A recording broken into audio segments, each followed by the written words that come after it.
Hello friends, welcome to Exampur. साथियों, मैं कुलजीत आज फिर आपके एग्जामपुर में स्वागत करता हूं। साथियों, ये है DRDO MTS की क्लास। साथियों, आप सभी को दिवाली की हार्दिक शुभकामनाएं हों। तो बच्चे, आपके जो 2-3 दिन सेशंस चलेंगे, हालांकि हम टॉपिक कर रहे हैं, लेकिन 2-3 दिन के लिए आपके केवल क्वेश्चंस के सेशन ही चलेंगे जो स्टैटिक जीके से रिलेट करता होगा। मतलब प्योर स्टैटिक जीके करेंगे 2-3 दिन के लिए। उसके बाद फिर दोबारा हम अपने टॉपिक पर आ जाएंगे। समझते होंगे आप क्यों। तो चलिए बच्चे, आज की क्लास की शुरुआत करते हैं। आपके सामने है आज की क्लास। ठीक है बच्चे, चलिए आपके सामने जो आज पहला प्रश्न है वो कौन सा है? लिबरवाइल कौन से देश की राजधानी है, बताइए जरा। मैं आपको हर क्वेश्चन के पीछे 20 से 30 सेकंड तक का समय दूंगा, तो आपको केवल उत्तर देना है। बताइए जरा, लिबरवाइल कौन से देश की राजधानी है, बताइए जरा। लिबरवाइल कौन से देश की राजधानी है, बताइए जरा। चलिए, 4 ऑप्शन है आपके सामने। लिबरवाइल उनमें से कौन से देश की राजधानी है?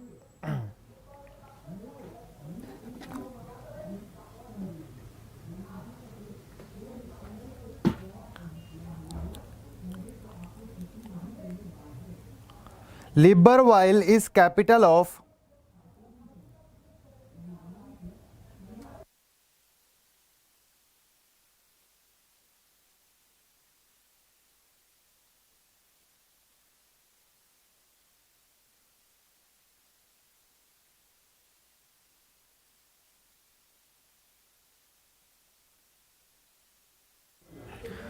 देखिए बच्चे, जो आपका गैबोन देश है, कौन सा देश?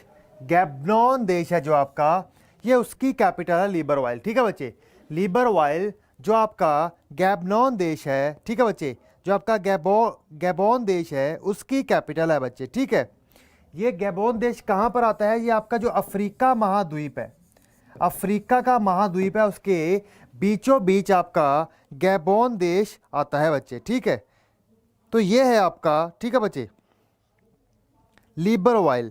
ये क्या है? ये गैबोन देश की कैपिटल है। क्या है? लिबरवाइल आपके गैबोन देश की कैपिटल है बच्चे। ठीक है, चलिए चलते हैं नेक्स्ट क्वेश्चन के ऊपर।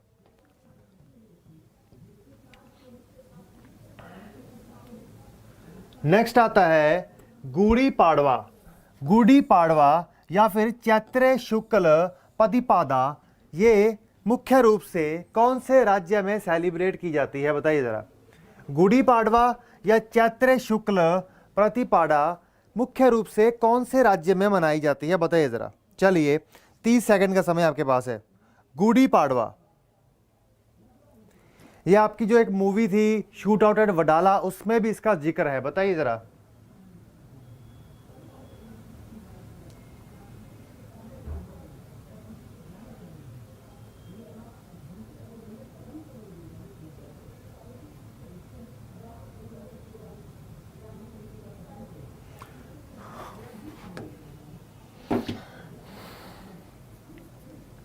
जल्दी बताइए जरा। गुड़ी पाड़वा, देखिए गुड़ी पाड़वा महाराष्ट्र में मनाया जाता है बच्चे। ठीक है, ये एक प्रकार का न्यू ईयर सेलिब्रेशन होता है। ठीक है बच्चे, ये एक प्रकार का हिंदू धर्म में संबंधित न्यू ईयर सेलिब्रेशन होता है गुड़ी पाड़वा। ये मराठियों का न्यू ईयर माना जाता है। किसका न्यू ईयर माना जाता है? मराठियों का न्यू ईयर माना जाता है बच्चे। ठीक है, ये हिंदू धर्म से संबंधित है, ये हिंदू हॉलीडे है। ठीक है बच्चे, मतलब समझिए, देखिए गुड़ी पाड़वा, हमारे देश में कई तरह के त्यौहार मनाए जाते हैं, कई तरह के दिवस मनाए जाते हैं, लेकिन हमारा जो हर साल 1 जनवरी को क्या होता है? न्यू ईयर चढ़ता है। लेकिन ये जो आपका अंग्रेजी कैलेंडर है उसके हिसाब से किया जाता है। लेकिन आपके जो देसी कैलेंडर, आपने अक्सर सुनते होंगे कि वो कह रहे हैं कि आज देसी साल चढ़ा है। मतलब कि जो भारतीय संस्कृति के आधार पर जो न्यू ईयर अलग अलग संस्कृतियों में मनाए जाते हैं, ये उनमें से ही किसी एक का भाग है बच्चे। क्या है? उनमें से ही किसी एक का भाग है। ठीक है, तो ये है आपका गुड़ी पाड़वा, कहां से? महाराष्ट्र से। चलिए चलते हैं नेक्स्ट क्वेश्चन की ओर। नेक्स्ट आता है गोरखपुर शहर। जो आपका गोरखपुर शहर है वो निम्नलिखित में से किस नदी पर स्थित है, बताइए जरा। गोरखपुर, गोरखपुर तो उत्तर प्रदेश के इस वक्त के मुख्यमंत्री योगी नाथ आदित्य जी का अधिक मतलब क्षेत्र रहा है, चुनावी क्षेत्र रहा है, जहां पे वो निर्वाचित क्षेत्र रहा है उनका। बताइए जरा गोरखपुर कौन सी नदी पर स्थापित है। 1 सेकंड के लिए मैं बिल्कुल साइड ही हो जाता हूं, इसलिए आप लोग 30 सेकंड का समय पाकर कर लीजिए। Gorakhpur city on which river.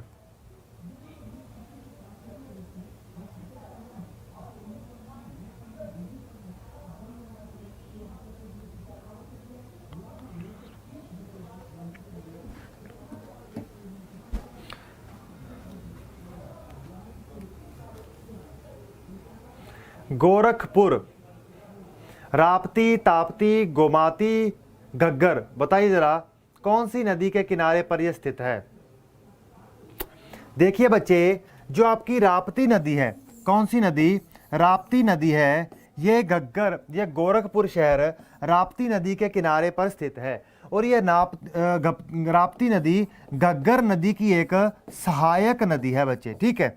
क्या है ये, घग्गर नदी की एक सहायक नदी है। कौन सी नदी, गोरखपुर की राप्ती नदी। चलिए चलते हैं नेक्स्ट क्वेश्चन के ऊपर।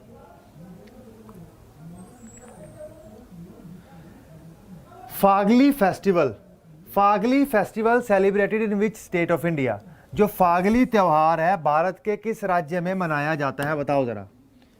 फागली फेस्टिवल किस राज्य में मनाया जाता है, बताइए जरा, कमेंट करके बताइए। कमेंट सेक्शन तो आपका ओपन ही है, बस आपको उत्तर देना है कि आपका फागली फेस्टिवल कब मनाया जाता है।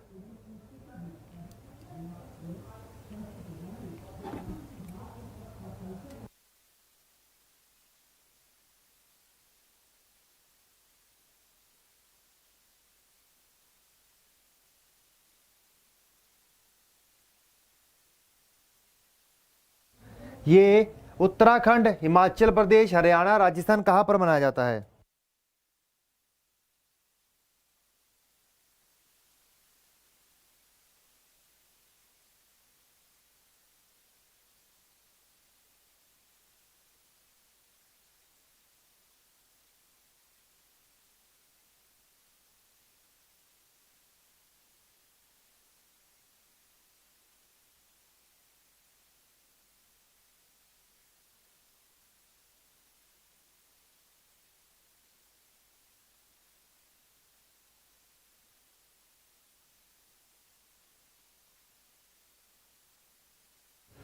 देखिए बच्चे, जो आपका फागली फेस्टिवल है वह कौन से राज्य में मनाया जाता है, आपका हिमाचल प्रदेश में मनाया जाता है। आपका फागली फेस्टिवल हिमाचल प्रदेश में मनाया जाता है। सबसे पहली बात, यह आपका हिमाचल प्रदेश में कब मनाया जाता है, जब सर्दी की रुत खत्म होती है। जो आपकी सर्दी खत्म होती है और स्प्रिंग की ओर हम बढ़ते हैं, ठीक है बच्चे, मौसम बदलता है, उस वक्त मनाया जाता है फागली फेस्टिवल। सबसे पहली बात। उसके बाद जो सबसे दूसरी महत्वपूर्ण बात आती है, ये फागली फेस्टिवल एक तरह का सिंबल के रूप में काम करता है कि हमेशा सच की ही जीत होती है झूठ के ऊपर, ठीक है बच्चे, सच की जीत होती है, ठीक है बच्चे। ये फेस्टिवल इस दृष्टि को, मतलब इस आइडिया को ध्यान में रखते हुए मनाया जाता है कि हमेशा सच की जीत होती है, किसके ऊपर, बुराई के ऊपर। ये इसका सबसे बड़ा मेन मोटिव रहता है, ठीक है बच्चे। चलिए इसके बाद हम चलते हैं नाप के नेक्स्ट प्रश्न के ऊपर। आपका नेक्स्ट प्रश्न आता है, Khoria is a folk dance of which Indian state. Khoria किस भारतीय राज्य के लोक नृत्य है, बताइए जरा। खोरिया, खोरिया कौन से राज्य का लोक नृत्य है, बताइए जरा, बताइए जरा। खोरिया फोल्क डांस,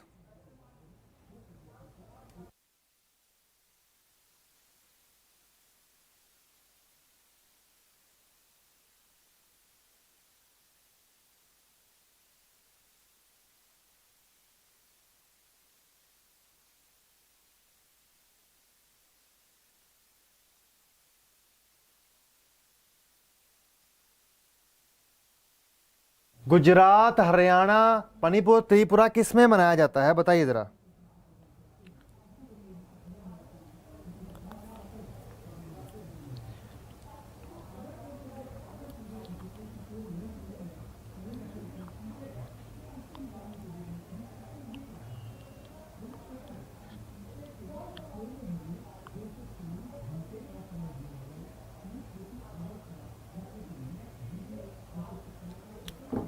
देखिए बच्चे, जो ये खोरिया नृत्य है, ये कोई छोटा मोटा नृत्य नहीं है, बहुत पुराने काल का नृत्य है। देखिए, ये आपका हरियाणा में मनाया जाता है, सबसे पहली बात। दूसरा, ये कब मनाया जाता है?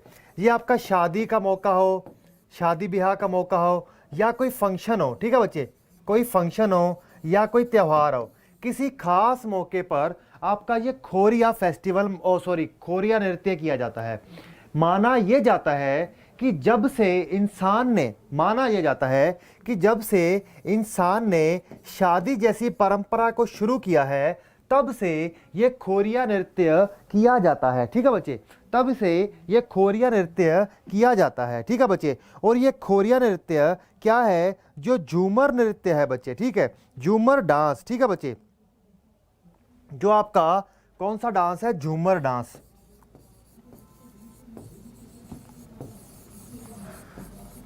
जो आपका झूमर डांस है बच्चे, उसके अंतर्गत मनाया जाता है। इस खोरी मतलब इसके कहने का मतलब है कि यह मुख्य तौर पर महिलाओं द्वारा मनाया जाता है, और यह ग्रुप में मनाया जाता है। ग्रुप में महिलाएं समूह में यह नृत्य करती हैं। यह बात आपको इसके बारे में पता ही होनी चाहिए, ठीक है। चलिए अब हम चलते हैं आपके नेक्स्ट क्वेश्चन के ऊपर। ये जो लोक नृत्य होते हैं, इसका कोई ना कोई ऐतिहासिक पन्ना तो रहा ही होता है। चलिए चलते हैं आपके नेक्स्ट क्वेश्चन के ऊपर। अरे खोरिया वाला इधर भी आ गया।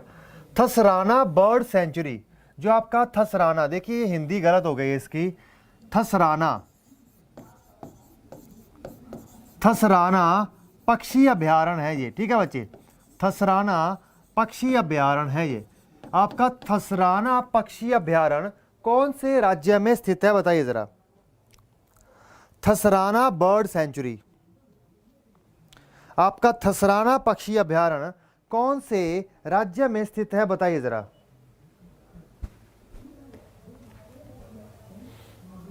बताइए जरा।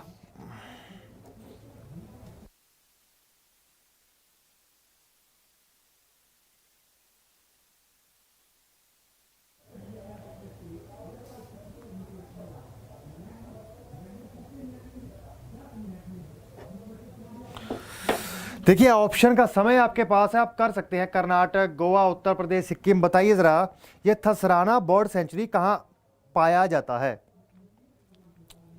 देखिए, जो ये आपका थसराना बर्ड सेंचुरी है, ये असल में उत्तर प्रदेश में पाया जाता है। कहां पर है? ये उत्तर प्रदेश में है। इसको एक और नाम से भी जाना जाता है, धनौरी वेटलैंड। कौन सा वेटलैंड? धनौरी वेटलैंड, ठीक है बच्चे, एक और नाम से भी जाना जाता है इसे, धनौरी वेटलैंड, ठीक है बच्चे, धनौरी वेटलैंड। ये बर्ड वॉचिंग एरिया है बच्चे, ठीक है, ये बर्ड वॉचिंग एरिया है। चलिए अब हम चलते हैं आपके नेक्स्ट क्वेश्चन के ऊपर। आपका नेक्स्ट क्वेश्चन आता है, वो क्या है? वेयर भारत में जो तुंगनाथ मंदिर कहां पर स्थित है? जो तुंगनाथ मंदिर है वो भारत में कहां पर स्थित है? तुंगनाथ, आपने सन टेम्पल, बहुत सारे मंदिरों के बारे में पढ़ा होगा, लेकिन कुछ ऐसे मंदिर भी हैं जिनके बारे में आपने खास तौर पर नहीं पढ़ा। तुंगनाथ मंदिर कहां पर है, ये बता दीजिए। तुंगनाथ मंदिर, ऑप्शन है उत्तराखंड, मध्य प्रदेश, गुजरात, केरला।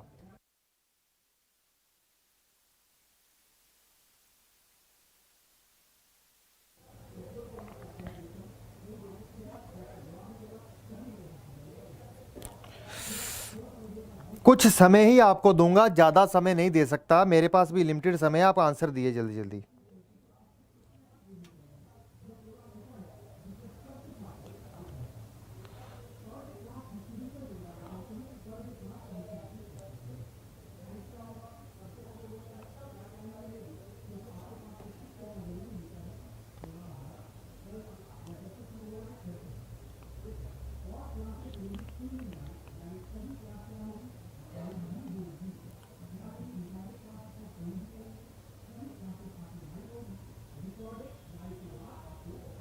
देखिए बच्चे, जो आपका तुंगनाथ मंदिर है वो कहां पर है? उत्तराखंड में है। सबसे पहली बात, उत्तराखंड राज्य में है। दूसरी बात, ये दुनिया का सबसे ज्यादा ऊंचाई वाला शिव मंदिर है।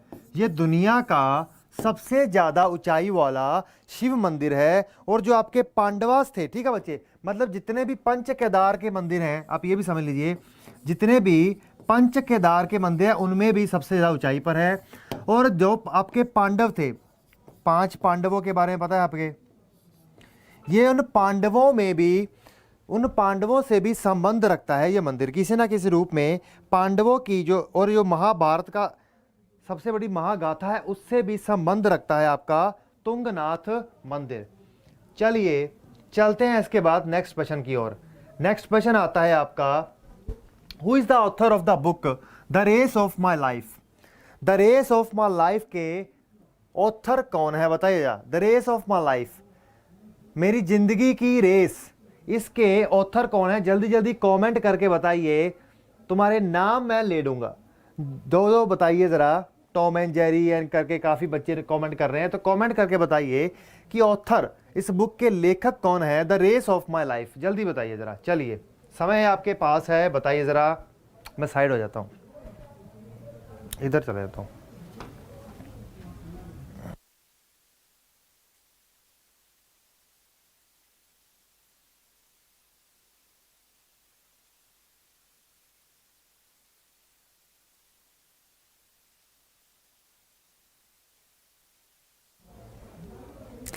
देखिए बच्चे, the race of my life ये मिल्खा सिंह की बुक है बच्चे।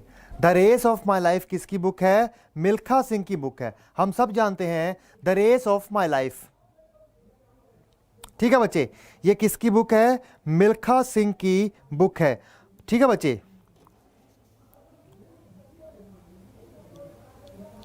ठीक है बच्चे। और ये किसके साथ को ऑथर की गई है? जो सोनिया है, सोनिया सनवाल का, ठीक है बच्चे, उनके साथ मिलकर लिखी गई है। चलिए चलते हैं नेक्स्ट क्वेश्चन के ऊपर। वो क्या आता है, who is the widely recognised as the father of medicine?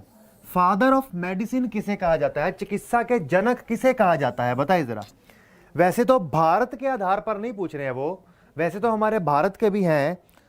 Father of medicine, father of medicine,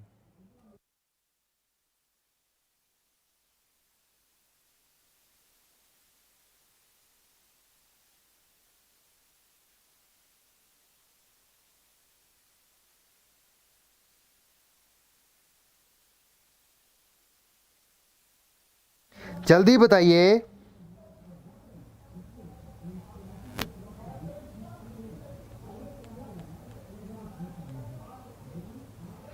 देखिए बच्चे, फादर ऑफ मेडिसिन किन्हें कहा जाता है? हिप्पोक्रेट्स को कहा जाता है। किन्हें कहा जाता है? हिप्पोक्रेट्स।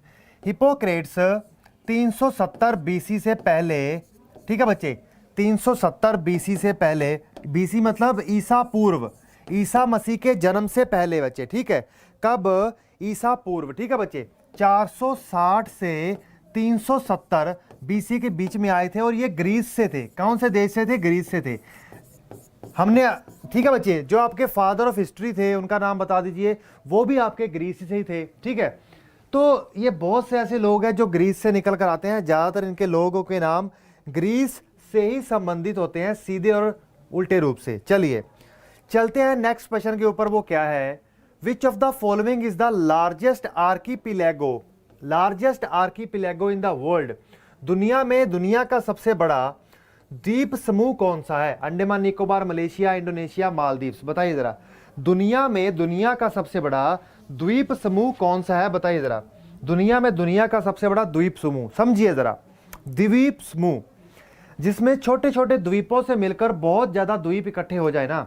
समझ लीजिए एक जगह पर 25-30 द्वीप हैं, और द्वीप क्या होता है? जो पानी से घिरे होते हैं चारों ओर। तो उस द्वीप के ग्रुप को या समूह को हम आर्कीपिलेगो कह देते हैं इंग्लिश में, ठीक है बच्चे। चलिए बताइए।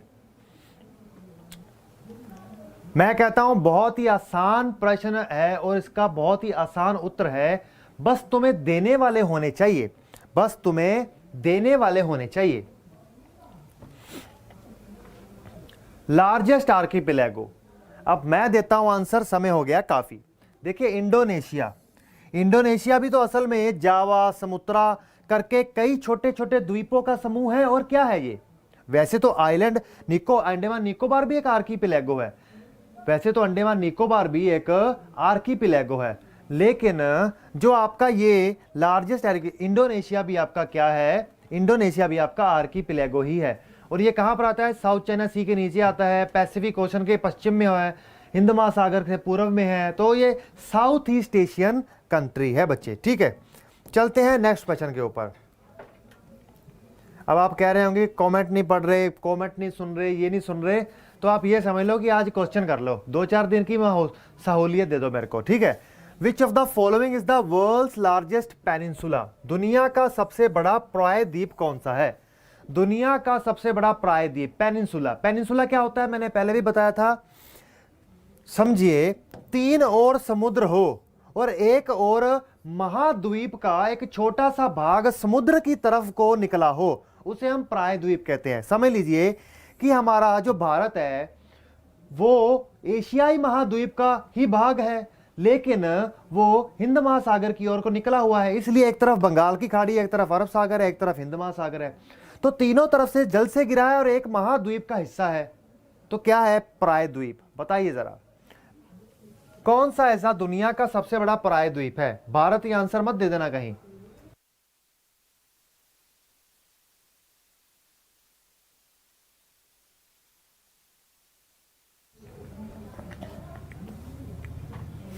देखिए बच्चे आंसर दीजिए, अरेबियन पेनिनसुला, जो आपका अरब का पेनिनसुला है ना, जो आपका अरब देशों का प्रायद्वीप है बच्चे। ठीक है, जो आपका अरेबियन पेनिनसुला है, और ये सारा रेगिस्तानी इलाका है एक प्रकार का। ठीक है बच्चे, जो आपका अरेबियन पेनिनसुला है बच्चे, ठीक है, वो दुनिया का सबसे बड़ा प्रायद्वीप है। समझना होना चाहिए प्रायद्वीप, मेरे को उम्मीद है कि आप समझ चुके होंगे, भूमि का किसी महाद्वीप का वो भाग जो जल की तरफ को मुड़ा हो। ठीक है, उसे हम प्रायद्वीप कहते हैं। नेक्स्ट आता है आपके सामने प्रश्न, वो क्या है? निम्नलिखित में से कौन पीर पंजाल रेंज से होकर गुजरता है और मनाली और लेह की सड़क मार्ग को जोड़ता है? कौन सा ऐसा दर्रा, कौन सा दर्रा पीर पंजाल रेंज से, जो पीर पंजाल की पहाड़ श्रृंखला है, हमने देखा था कि सबसे ऊपर काराकोरम की पहाड़ श्रृंखला है, उससे पहले हमने देखा था लद्दाख है, नीचे जंस्कार है, उसके नीचे द ग्रेट हिमालयन रेंज है, उसके नीचे कौन सी रेंज थी? पीर पंजाल थी, फिर धौलाधार थी, फिर उसके नीचे शिवालिक की पहाड़ियां थी। बताइए जरा, पीर पंजाल मतलब यहां पर है, बताइए जरा कौन सा दर्रा होकर गुजरता है? रोहतांग, मानस, नीति पास, नथुल्ला पास, बताइए जरा।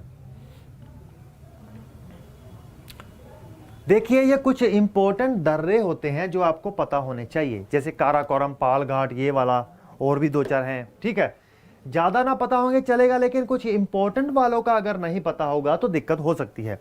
देखिए बच्चे, रोहतांग पास, जो आपका रोहतांग पास है वो पीर पंजाल से होकर गुजरता है और मनाली और लेह को आपस में जोड़ता है। मनाली कहां पर है? हिमाचल प्रदेश में। लेह कहां पर है? लद्दाख में है, जो कि आपका एक संघ राज्य में बदला जा चुका राज्य है। ये बात आपको पता होनी चाहिए। ठीक है, रोहतांग पास। अब ये पास होता कैसा है, अगर किसी को नहीं पता तो मैं बार बार पढ़ा रहा हूं कि अगर कोई पहाड़ श्रृंखला जा रही हो तो उसके बीच में अगर कोई रास्ता बच जाए, तो पहाड़ श्रृंखला एक बार जा रही हो, रुक गई, फिर आगे जाके फिर शुरू हुई, तो बीच में एक प्रकार का समतल इलाका बच जाता है, उसे हम क्या कहते हैं? रोहतांग पास। ठीक है, आप बता दीजिए, खैबर पास सबसे मशहूर पास है, खैबर पख्तूनवा भी कहते हैं, वो अफगानिस्तान में है, वो भी बहुत महत्वपूर्ण पास है। चलिए चलते हैं नेक्स्ट प्रश्न के ऊपर। वो कौन सा प्रश्न है? Which of the following place has never got the vertical ray of sun? Vertical ray मतलब सीधी रेखाएं, सीधी रेखाएं मतलब कौन सा ऐसी शहर है भारत का जिस पे सीधी रेखाएं नहीं पड़ती सूर्य की? और जहां पर सूर्य की सीधी रेखाएं नहीं पड़ती वहां पर गर्मी कम होती है, जहां पर सूर्य की सीधी रेखाएं नहीं पड़ती वहां पर क्या होता है? सर्दी होती है, या फिर कुछ सर्दी जरूरी नहीं होती है, मतलब ज्यादा गर्मी नहीं होती है। समझिए, ये हमारा अर्थ है और ये हमारा सूर्य है। सूर्य की किरणें सीधी पड़ती हैं यहाँ वाले इलाके पर। ट्रॉपिक के जो इलाका है, कर्क रेखाओं के बीच का जो मकर, ऊपर वाली कर्क रेखा है, नीचे वाली मकर रेखा है, इनके बीच के इलाके पर तो जो सूर्य की किरणें सीधी पड़ती है, नीचे वाले इलाके पर सूर्य की जो किरणें हैं वो थोड़ी तिरछी पड़ती हैं। बताइए कौन सा शहर है जिसके ऊपर सूर्य की रेखाएं सीधे रूप में नहीं गिरती। समय आपके पास है, जवाब आपको देना है।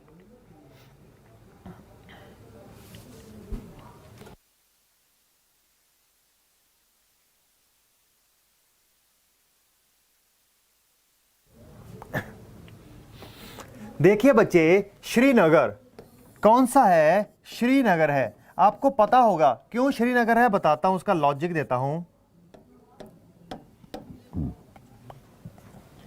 देखिए आप जानते हैं कि ये हमारे भारत का एक बहुत ही महत्वपूर्ण अंग है। ठीक है बच्चे, ये आपके नॉर्थ ईस्ट के देश हैं, तो यहां से हमारी कर्क रेखा होकर गुजरती है। ठीक है, कौन सी कर्क रेखा? ऊपर वाली जो होती है कर्क रेखा, ऊपर वाली है, भूमध्य रेखा से ऊपर। हमारा देश भी उत्तरी गोलार्ध में है धरती के, तो जो आपका उससे ऊपर क्या बनती है? सब ट्रॉपिकल रीजन बनता है। लेकिन जो आपका श्रीनगर है वो सब ट्रॉपिकल रीजन से भी बाहर है बच्चे, वो सब ट्रॉपिकल रीजन से भी बाहर है। इसी चक्कर में यहां पर रेखाएं सीधी नहीं पड़ती। चलिए बाकी शहरों के मुकाबले, चलिए चलते हैं नेक्स्ट क्वेश्चन पर। वो क्या है? Twin cities. ट्विन सिटीज, जुड़वा शहर, कौन से शहरों को कहा जाता है? बताइए जरा। निम्नलिखित में से कौन से शहरों को जुड़वा शहर कहा जाता है? बताइए जरा। जुड़वा भाई होते हैं ना, जुड़वा शहर भी होते हैं, बताइए जरा।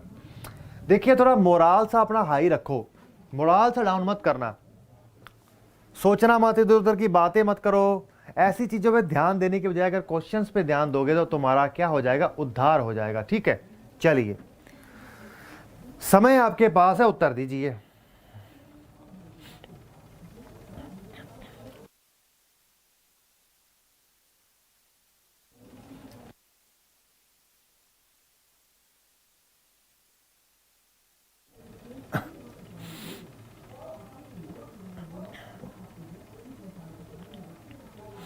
बताइए जरा, जल्दी जल्दी कमेंट करके बताइए। देखिए हैदराबाद और सिकंदराबाद को, हैदराबाद और सिकंदराबाद को, ठीक है, बहुत से बच्चे सही आंसर दे रहे हैं। हैदराबाद और सिकंदराबाद को ट्विन सिटीज, जुड़वा शहर कहा जाता है। ठीक है बच्चे, हैदराबाद कहाँ पे है? हैदराबाद आपका तेलंगाना में है। तेलंगाना राज्य आपका आंध्र प्रदेश से होकर अलग होकर निकला है। चलिए, which is the highest dam in India? Bharat का सबसे ऊंचा बांध कौन सा है? Which is the highest dam in India? Bharat का सबसे ऊंचा डैम कौन सा है? बताइए जरा, highest dam in India.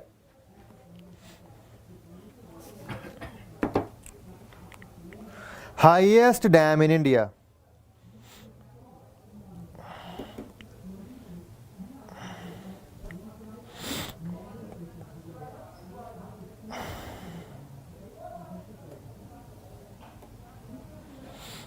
Highest dam in India, जल्दी जल्दी कमेंट करके बताइए।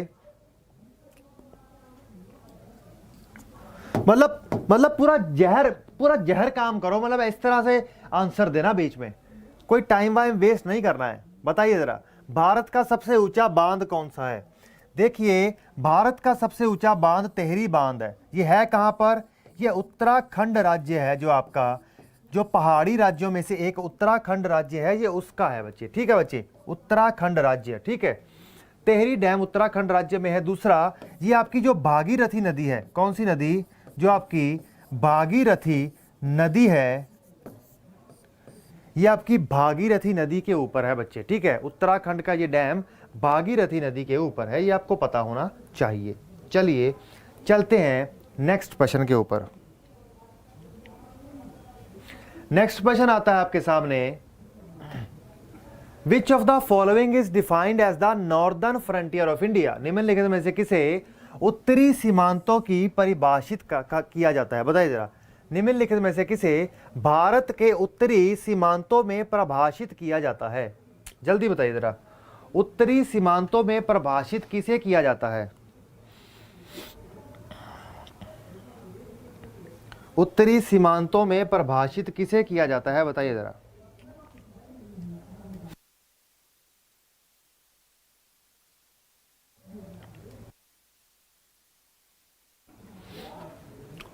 नॉर्दर्न फ्रंटियर, आपने नॉर्थ वेस्ट फ्रंटियर्स के बारे में तो सुना होगा, लेकिन नॉर्दर्न फ्रंटियर, उत्तरी सीमांते कौन से बनते हैं? हिमालय बनता है, काराकोरम की श्रृंखला बनती है, अरावली की, सतपुरा की।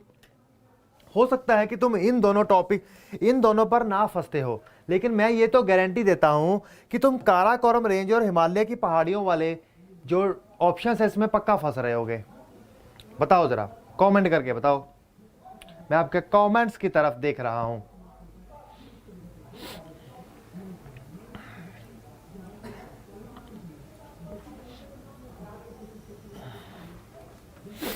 देखिए बच्चे, जो आपकी हिमालय की पहाड़ी श्रृंखला है उसे भारत का नॉर्दर्न फ्रंटियर कहा जाता है। भारत का, हम भारत को किस पॉइंट ऑफ व्यू से देखेंगे? हम आपकी जो ग्रेट हिमालय की पहाड़ियां हैं वहां पर खड़े होकर थोड़ा ना देख रहे हैं काराकोरम की तरफ जो देखेंगे, क्योंकि काराकोरम तो सबसे पहले है। काराकोरम से पहले भी जो पामीर नोट है, इधर कुंतल की पहाड़ियां हैं, इधर हिंदू कुश है। ठीक है बच्चे, तो चलिए अब हम चलते हैं नेक्स्ट क्वेश्चन के ऊपर। नेक्स्ट क्वेश्चन आपके सामने आता है, वो क्या है? जो आपकी मनेरियम लाइन है, मनेरियम लाइन है वो कौन से दो देशों के बीच में आती हैं? मनेरहेम रेखा कौन से दो देशों के बीच में ये रेखा है, बताइए जरा। मनेरहेम रेखा, Mannerheim line between which two countries?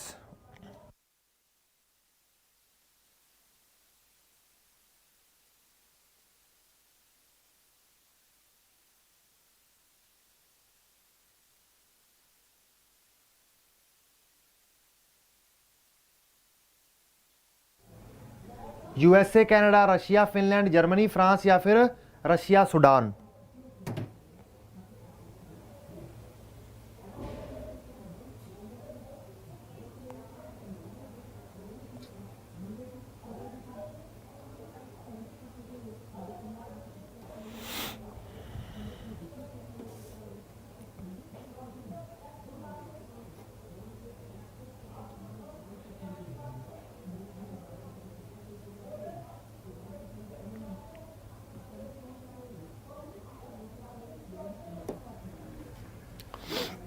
देखिए बच्चे, मैं ये टॉपिक बड़े ही डिटेल में करवाया था आपको। ठीक है, देखिए जो आपका रशिया और फिनलैंड है, ये इन दोनों के बीच में एक लाइन बनाई गई थी फिनलैंड के द्वारा जब महायुद्ध चल रहा था तब। ठीक है, ये एक फोर्टिफिकेशन लाइन थी, एक तरह की सैनिक किलेबंदी थी बच्चे। ठीक है, ये किसके द्वारा की गई थी? फिनलैंड के द्वारा सोवियत रशिया के अगेंस्ट की गई थी बच्चे।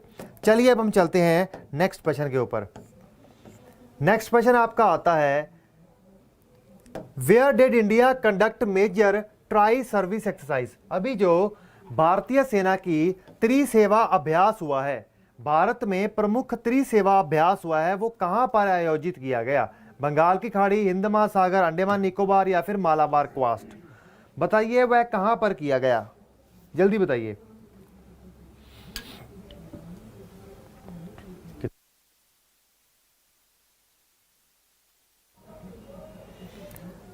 आपकी तीनों सेनाओं द्वारा, Indian Army, Indian Navy, Indian Air Force, इन तीनों द्वारा संयुक्त रूप से मिलकर एक युद्ध अभ्यास किया गया है। बताइए जरा वो कौन सा युद्ध अभ्यास है? Bay of Bengal, Indian Ocean, Andaman Nicobar, Malabar quest?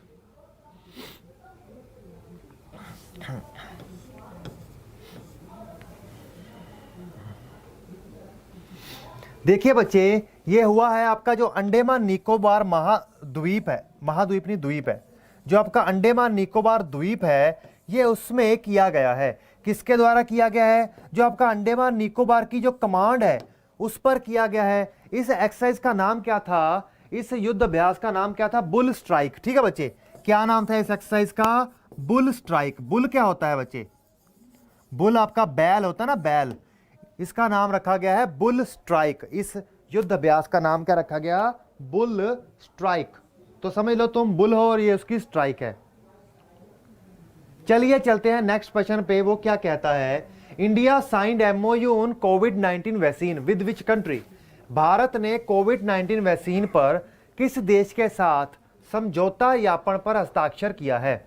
ये देखिए, कोविड-19 के लिए जो दवाई है, वैक्सीन के लिए जो समझौता ज्ञापन किया जा रहा है, वो क्यों किया जा रहा है? ताकि हर देश ये सुनिश्चित करना चाहता है कि जब दवाई बन जाए तो वो उसके पास हाथ के हाथ पहुंच जाए, ताकि वो कोविड-19 के खिलाफ उन्हें वैक्सीनेट कर सके, इंजेक्शन दे सके, दवाई दे सके। बताइए जरा, India signed MOU on covid vaccine with which country? बताइए जरा। देखिए, ये बांग्लादेश के साथ किया गया है बच्चे, ठीक है। किसके साथ किया गया है? बांग्लादेश के साथ किया गया है। एक दवाई बनाई गई है जिसका नाम है कोविड शील्ड। दवाई का नाम क्या है? कोविड शील्ड है नाम बच्चे दवाई का, ठीक है। क्या नाम है दवाई का? कोविड शील्ड नाम है दवाई का। ये एक्चुअली बांग्लादेश चाहता है कि जब वो दवाई उपस्थित हो तब 3 करोड़ की संख्या में जो वैक्सीन्स हैं वो यहाँ पर उनके पास बांग्लादेश में सप्लाई की जा सके, ठीक है बच्चे। ये किसके द्वारा बनाई जा रही है? मतलब ये बनाने का काम किसके द्वारा हो रहा है कोविड शील्ड से संबंधित? अस्त्रा, एक तो अस्त्रा ऑर्गेनाइजेशन है, दूसरी है यूनिवर्सिटी ऑफ ऑक्सफोर्ड।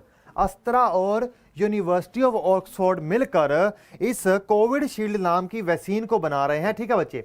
जो किससे संबंधित है? जो आपका कोविड से रिलेटेड बीमारियां उससे संबंधित है।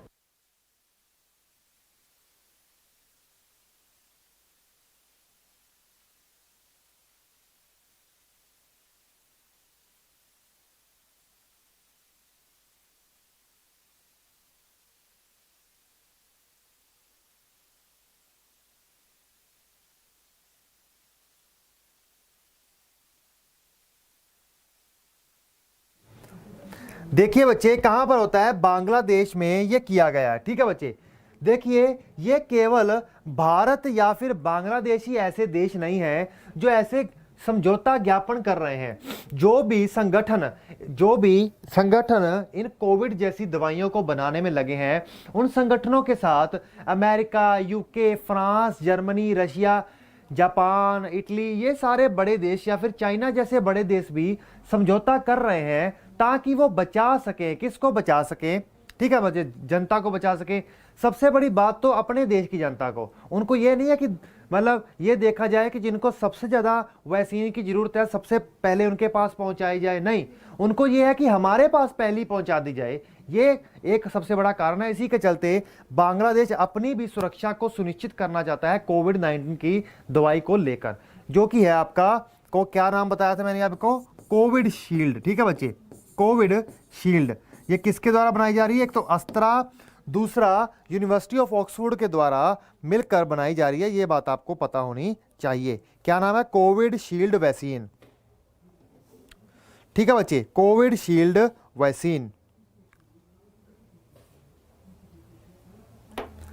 चलिए बच्चे, यहां तक आपको समझ आया? बताइए जरा, अपना अपना स्कोर बता दीजिए। 1 मिनट कमेंट करके अपना अपना एक बार स्कोर बता दीजिए। और नाम वाम लेने की तो चिंता मत किया करो, कभी कभार ध्यान से पढ़ भी लिया करो, ठीक है बच्चे। चलिए, अगर आपका जोश थोड़ा ऊपर नीचे है तो मैं कुछ नहीं कर सकता बच्चे। ये क्लास आज की यहीं पर खत्म होती है। तो ठीक है, हमने अपनी तरफ से मेहनत की, आपने अपनी तरफ से मेहनत की, दबा के मेहनत करिए। ये दो मैंने जैसा कि बताया 2-3 दिन आपकी ये क्वेश्चंस ही चलेंगे। जो टॉपिक आपके चल रहे थे वो 2-3 16 17 तारीख से दोबारा चलाऊंगा। तो बच्चे, इसी के साथ मैं आपके एग्जामपुर में आने के लिए धन्यवाद करता हूं। चैनल को सब्सक्राइब कीजिए, रोज आपकी DND MTS की क्लास में आइए। और हम मेहनत कर रहे हैं, आप भी मेहनत कर रहे हैं, आगे बढ़िए। ओके फ्रेंड्स, इसी के साथ चलते हैं। Okay friends, bye bye.